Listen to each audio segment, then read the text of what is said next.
Élection des gouverneurs et vice-gouverneurs dans la province orientale. La cour d'appel de Kisangani s'est prononcée. Jean Bamanissa et Pascal Mombi prennent les rênes de la province orientale. Mais au Bas-Congo, les choses ne font que tirer en longueur. La cour d'appel de Matadi n'a pas encore rendu son verdict. Une forte pluie s'est abattue sur la ville de Matadi dans la province du Bas-Congo dans la nuit de vendredi à samedi. Bilan provisoire, 4 morts et plusieurs dégâts matériels. Plus de précisions dans ce journal avec le maire de la ville que nous avons joint au téléphone. Nous allons parler également des élections, mais cette fois-là en Sierra Leone. Près de 3000 de Sierra Leone sont appelés aux urnes ce samedi pour les élections présidentielles, législatives, municipales et régionales. Et puis décédé il y a 7 jours maintenant, c'est ce samedi que la dépouille mortelle du leader de la communauté musicale, Anna Mongo, Mabele Elissi, sera exposée à l'esplanade du stade de Martyrs de la Pentecôte. Et c'est dimanche 18 novembre qu'interviendra sa mise en terre à Mbetseke Fouti. Voilà tout pour les titres, mesdames, messieurs, bienvenue à tous. On commence avec cette nouvelle. La France confirme son soutien à la RDC dans le cadre du rétablissement de la paix dans la partie est du pays. Une confirmation du Premier ministre français Jean-Marc Ayrault qui a reçu son homologue congolais hier vendredi 16 novembre à Matignon. On écoute le chef du gouvernement congolais, Matata Ponyo, au sortir de cet entretien. Avec la visite d'information du Premier ministre congolais Matata Ponyo, la plateforme française de l'alimentaire en honore ce vendredi 16 novembre 2012. Regroupant 1200 entreprises en son sein, Rungis reste un marché international dont le professionnalisme en termes de respect des normes à travers le monde a traversé de frontières. Entouré de ses ministres des Affaires étrangères, coopération internationale et francophonie Raymond Chibanda, du ministre des Transports et voies de communication Justin Kalumba, celui des Finances Patrice Kitebi, ainsi que le patron de l'économie nationale Jean-Paul Nemoyeto, tous ont eu l'occasion d'apprécier à leur juste valeur les capacités de Rungis. Ce marché international a un chiffre d'affaires de 8 milliards d'euros avec un tonnage de 2,4 millions. Construit en 1974 sous la clairvoyance du président de Gaulle, Rungis renferme plusieurs pavillons destinés à ces produits prisés par des grossistes. Il s'agit de ceux destinés à la volaille sous ses différentes formes, à la viande bien présentée, aux produits laitiers de qualité. À cela s'ajoutent également des fruits, légumes et fleurs. Le Premier ministre congolais Matata Ponyo et toute sa délégation ont apprécié cette initiative. Nous ne sommes pas venus faire du tourisme. Surtout que nous sommes réveillés vers 4 heures du matin. Et aux 3 heures, c'est dire l'importance que nous attachons à cette vie. C'est dire l'importance que nous projetons. C'est une séance de travail complète.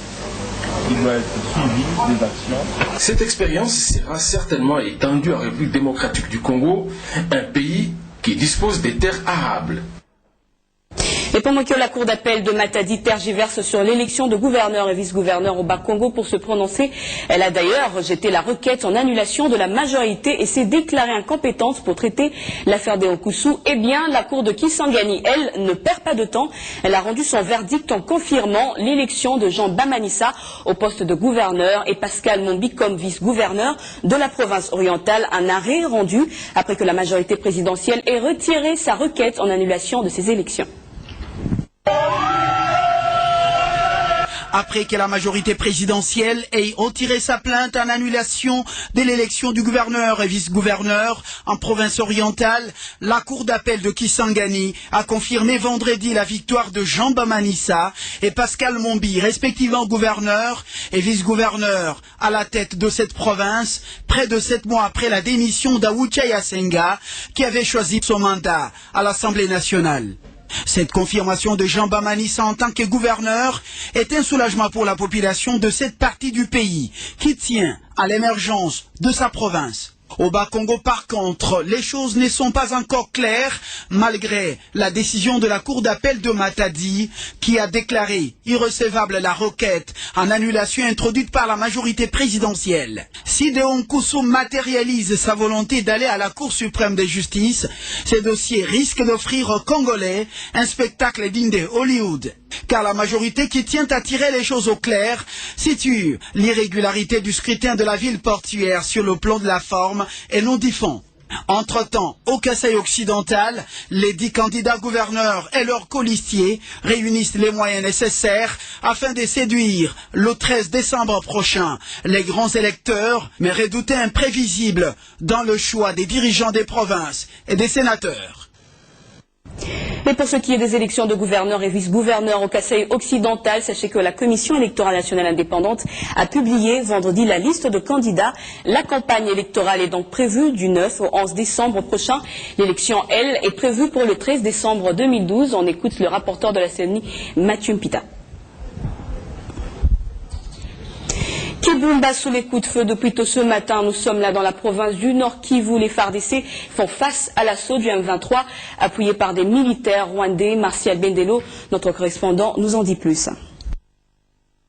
Ce sont des affrontements les plus violents depuis la reprise de l'autorité Nord Kivu jeudi entre les forces armées de la République démocratique du Congo et les éléments du M23, affirment les autorités militaires en province. Ces combats ont éclaté tôt le matin ce samedi vers 4 heures locales. Les rebelles pro-rwandais du mouvement du 23 mars ont lancé une offensive contre les positions de l'armée régulière dans la localité de Kibumba, située à 30 km au nord de la ville de Goma, dans le territoire de Nyiragongo, et c'est le porte-parole militaire des FRDC en province Nord Kivu.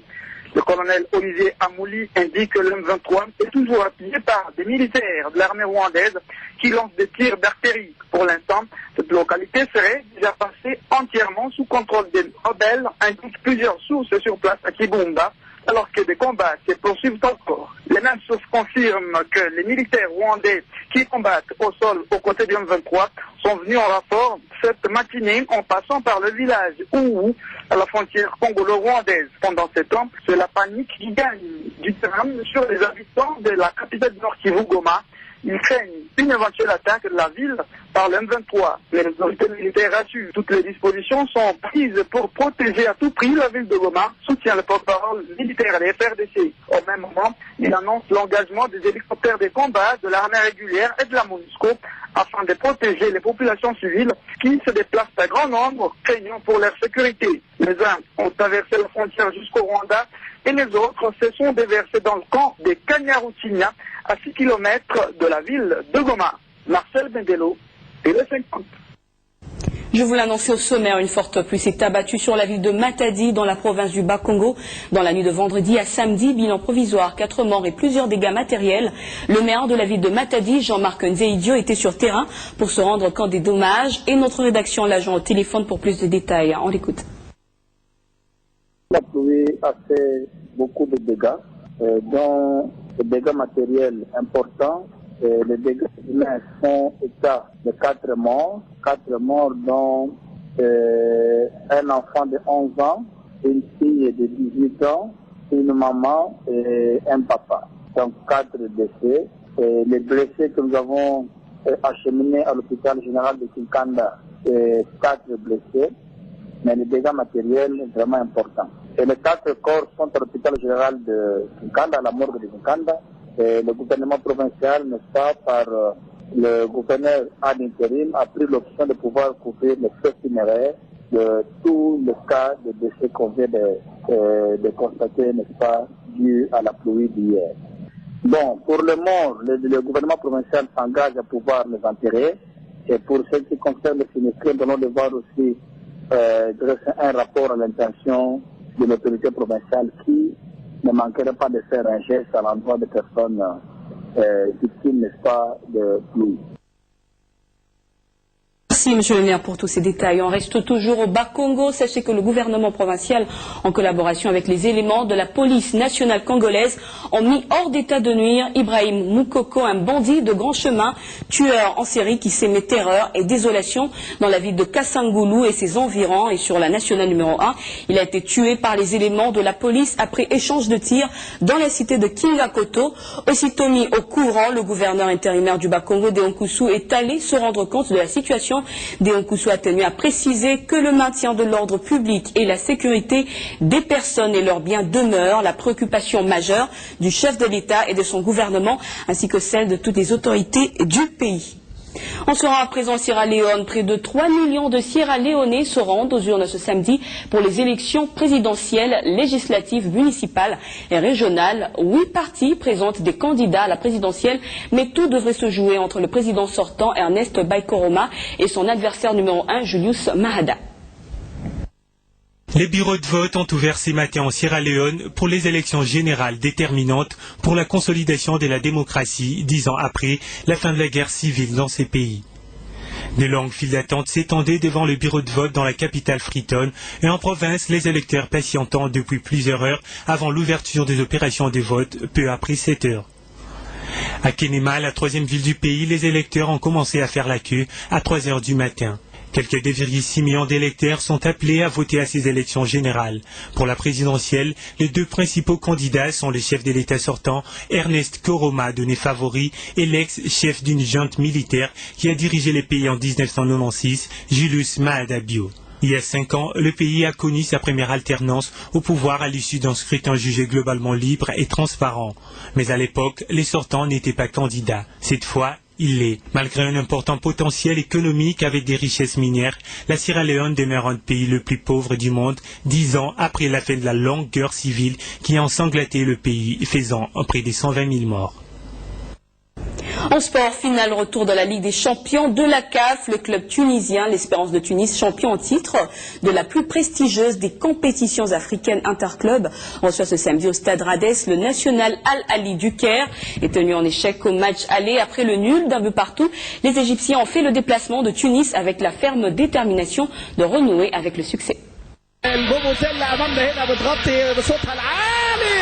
Privé de certains de ses cadres, notamment son meneur Youssef Msakni et Mehdi Traoui, tous 2 forfaits, le club tunisien doit faire également avec les absences d'Issamel Derbali et Harrison Afoul, suspendus et privés de cette finale retour, des absences qui pourraient profiter aux Égyptiens du national, obligés d'éviter les nuls blancs après les 1 but partout concédés au match aller pour espérer enfin renouer avec le succès en Ligue des Champions avec un 7e titre. En déplacement à Tunis, les Égyptiens évolueront presque comme à domicile puisque le stade Rades, qui a coûté l'élimination au tout-puissant Global Mazembe de la RDC en demi-finale, n'attend recevoir que 30 000 spectateurs sur les 60 possibles pour des raisons de sécurité. Les Égyptiens jouent également en Tunis avec la détermination d'honorer la mémoire des 74 personnes qui ont péri dans la foulée d'un match à Port Saïd en février 2012.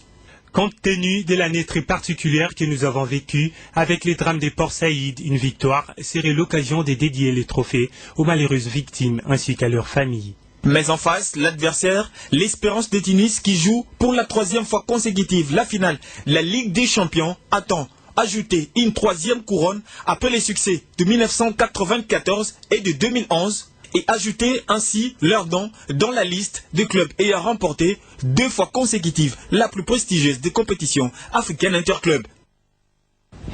Vous le savez, l'artiste congolais Mabele Elissi s'est éteint le 10 novembre dernier et ce samedi, sa dépouille mortelle sera exposée à l'esplanade du Stade des Martyrs de la Pentecôte. Les amis et connaissances sont appelés à venir rendre le dernier hommage de novembre.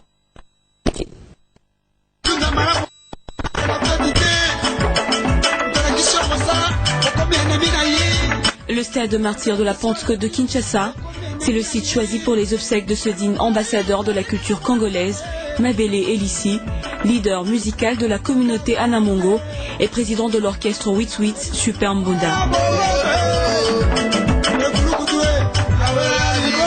Ce triste événement survenu dans la nuit du 10 novembre a mis en suspense la sortie du nouvel album Itokia, prévu pour le 12 novembre dernier, le 5e du genre de celui que les mélomanes ont surnommé Prophète.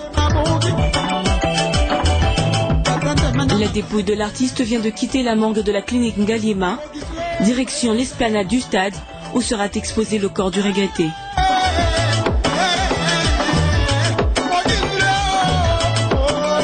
Le folklore mongo qui avait repris de plus belle après l'épopée Bokechu Ier, Shiga Shiga, Dodo Kibinda et autres, à travers Mabele Elissi, mais hélas, le destin en a décidé autrement.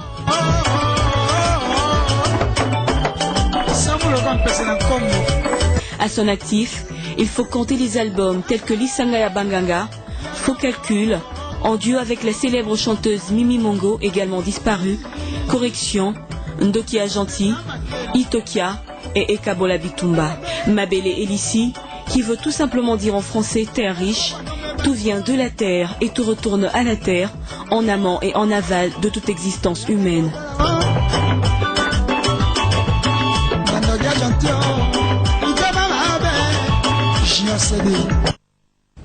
Voilà, merci à tous nos téléspectateurs qui nous suivent à travers le monde, notamment au Canada. L'actualité continue avec dans un instant la revue de presse.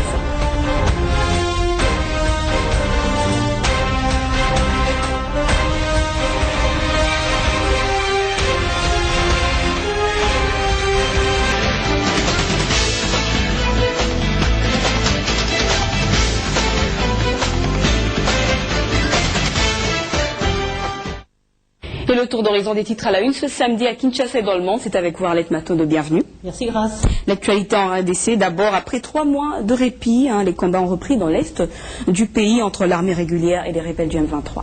Pour les observateurs avertis, commence le potentiel Luce Africa Time. Le Rwanda vient de faire à sa manière son mea culpa et au même moment il anticipe sur le retour des flammes sur son territoire. La peur a donc changé de camp. Le journal de s'interroger alors, qu'est-ce qui peut expliquer cette attitude conciliante de Kigali, réputé hautain et qui voyait de très haut Kinshasa? RFI d'enchaîner de nouveaux combats signalés ce samedi dans le Nord Kivu se concentre à Kibumba au nord de Goma. Depuis vendredi, des casques bleus de la MONUSCO ont été placés en état d'alerte élevée et des équipes de réaction rapide ont été déployées autour de la ville de Goma, y compris à l'aéroport. Le monde de poursuivre cette fois, ce ne sont plus des accrochages confus et sans lendemain des dernières semaines. Pour ce journal, ces affrontements entamés depuis jeudi sont sérieux. Ils sont destinés à faire pression sur les forces régulières. S'inspirant de la même source, Afrique-Info harcèle une fois encore l'armée et le M23 s'accusent mutuellement d'avoir déclenché les hostilités. La presse quinoise Arlette commente également la visite à Paris du Premier ministre congolais Matata Ponyo. Selon la tempête des tropiques,